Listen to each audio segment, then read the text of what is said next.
如今向三教教主的亲传弟子上天庭之后，称呼玉帝为昊天师叔，而并非陛下，而玉帝必须对道门2代弟子以礼相待。人教道成寥寥，背后就是太清老子。太清圣人的化身太上老君已经入住了天庭兜率宫，玉帝必然不敢算计人教，也没有算计的动机。而且天庭这个时候还是道门的后花园，西方教的手暂时伸不进去。阐结两教虽弟子门人相互之间渐渐的不和，却还没有到撕破脸皮的程度。人教本就没有多少道成，与阐结两教也没有摩擦，他们搞事的可能性也不高。排除法做下来，敢能会折腾人教的也就只有人教了。难不成是人教内有高人，觉得人教道成太少，想用姻缘红绳让各家道成内部开枝散叶？这跟我准备用琴骨促一对珍稀灵兽繁衍生息倒是有异曲同工之妙。这个高人是谁呢？渡仙门认领的开山祖师，昆仑山修行的渡厄真人？不太可能。作为圣人的记名弟子，这位门派祖师也是小心修行，基本没什么存在感，不太敢承受这般因果反噬之力。听过圣人讲道，都可自称记。这么说来的话，人教圣人只有一个亲传弟子，有这个闲情，有这份实力和影响力，也敢让月老出手带歪人教道成的风气。玄都大法师，哼，大概率是他了。但是这次是月老托梦想见我。李长寿联想到自己此前的异状，现在的情况很有可能是我的姻缘方面被大法师搞出了一些小问题，月老现身平事。我就说嘛，有毒怎么可能平白无故的对我有好感？哼！李长寿挑了挑眉头，但随之又有些纳闷。如果有情玄雅对我的好感确实是月老安排，那为什么会安排给我呢？我莫非已经被大法师给盯上了？哎呀，稍后要好好套套话才行。姻缘方面，我身边应该有小师妹作为挡箭牌，这算是师父收小师妹时我能想到的仅有的几点好处之一。天道造化，当真难以捉摸。洪荒之大，吾辈终为浮游。李长寿轻叹了一声，继续思索化被动为主动之法，副手等小师妹醒过来，顺便将周遭的各处阵法开启。既然月老前后左右谁都不敢得罪，想找我这个最弱的一方示威或者商量，那我能从这件事当中算计到一点什么呢？不能强求算计，见机行事，最好不过相安无事。我这个渡仙门的小弟子，由我定下了路途规划，不必非攀旁人高枝，我把握主动，才能安心一些。不过若是能与月老留下交情，今后我师父师妹要是上天了，也就好安排了。月老管姻缘，天庭肯定是人脉极广，我这一次倒是可以从这方面入手，卖个人情给月老，又要让月老知道我故意卖给他人情，还不能暴露什么，确实是需要细细处置啊。片刻之后，灵娥醒过来，她略微思量，就对李长寿讲述了月老托金甲天神，金甲天神又托他要转达给师兄的几句话。月老说此前他清点姻缘泥人，粗心碰到了师兄你的泥人，导致有所损坏。月老心底颇为不安，想与师兄见面商谈此事，并查看师兄有无异样。李长寿恍然大悟，月老这态度应该是想找他了结因果，那就容易操作了。灵娥有些紧张，师兄，你没事吧？姻缘泥人如果坏了，是不是以后就没姻缘了？我也不知道。也罢，与他见一见就是了。不管如何，对方找上门来，态度也算诚恳。我只需要保持好一个渡仙门当代年轻弟子的身份，见机行事就可。师妹，帮我护法。好。灵娥脆声答应，动作轻盈地从躺椅上跳了起来，手中握住几只宝囊。李长寿躺在躺椅上，掌心扣住2只纸人，试试让自己放松精神，慢慢地舒展心神。果然，渐渐进入了一片云雾迷蒙的梦境。前方有一座在山巅的仙庭，庭中有个身着喜袍的清瘦老人，正对着自己躬身坐请。李长寿发觉自己像是踩在一朵云上，心念一动，驾云向前，与这老人行礼。渡仙门弟子李长寿，见过前辈。月老露出了几分苦尽甘来的微笑。哎呀，总算将你盼来了，莫要拘礼，莫要拘礼。这是梦境之中，也不好招待，就请坐下相谈。李长寿含笑点头，2个人相互做了个道揖，在两旁各自入座，相视一笑，却是彼此都有了些计较。月老想到的是，这人应该挺好说话的。李长寿心底犯过的却是，这月老看起来身板倒也不算虚。前辈，您请直说是何事吧？晚辈知道您事多且忙，也不敢多耽误。好。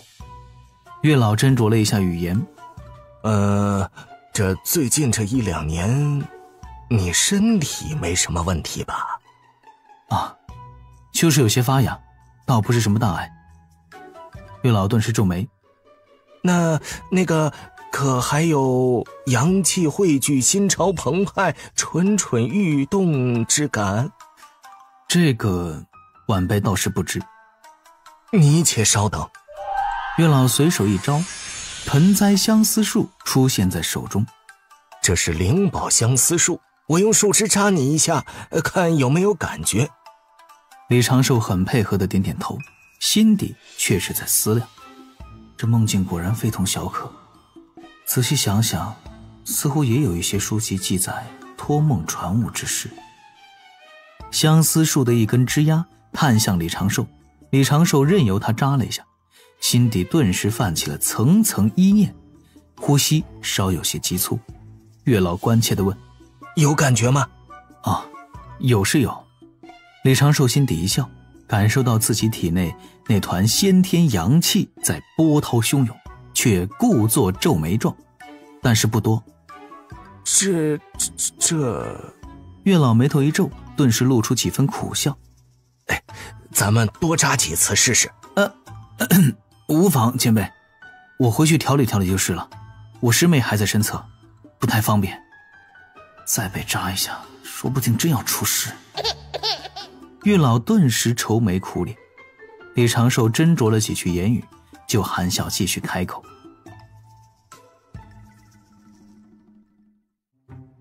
半个时辰后，天庭孟天仪之前，月老身体一动，醒转过来，禁不住拂须而笑，心底一阵感慨。他摸了摸袖中那只储物法宝戒指，此时已经没了踪迹，当下心底松了一口气。圆满解决了，真是个不错的后辈，有大教弟子的风范呢。哎呦！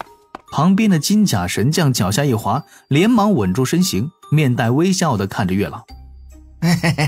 刚才的梦境我虽未参与，却是用我的仙类基础搞出来的，尤其是梦中托物，几乎抽干了我的元神之力。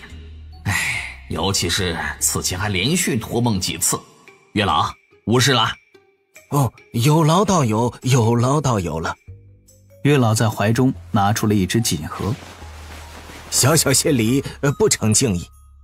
仙官满脸正气，断然拒绝。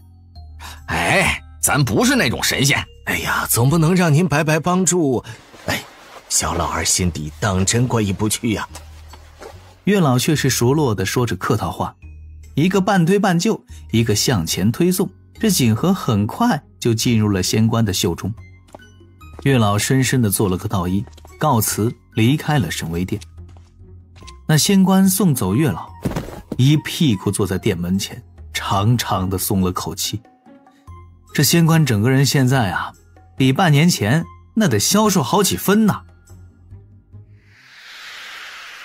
另外一边，月老的心情颇为舒畅，在云上含笑前飞。长寿真是个不错的后辈呀，这位渡仙门弟子，怪不得能得3星拱月。为人方面没得说，又尊老又知礼数，还处处为我这个小神考虑。一般人见到我这月老3句不离姻缘，我跟长寿谈了这么久，却是完全没听到姻缘2字。哎呀，这让我感觉十分舒坦啊。长寿那句顺其自然，当真比天庭当差的部分天将高明了不知多少。那姻缘说到底，不就是顺其自然才得佳偶的事吗？长寿考虑还无比周到，相约立誓，让我这个老人安心。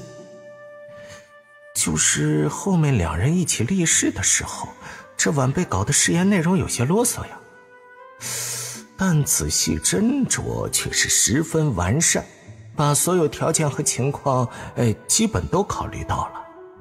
立下大道誓言，双方今后不再提泥人有损之事。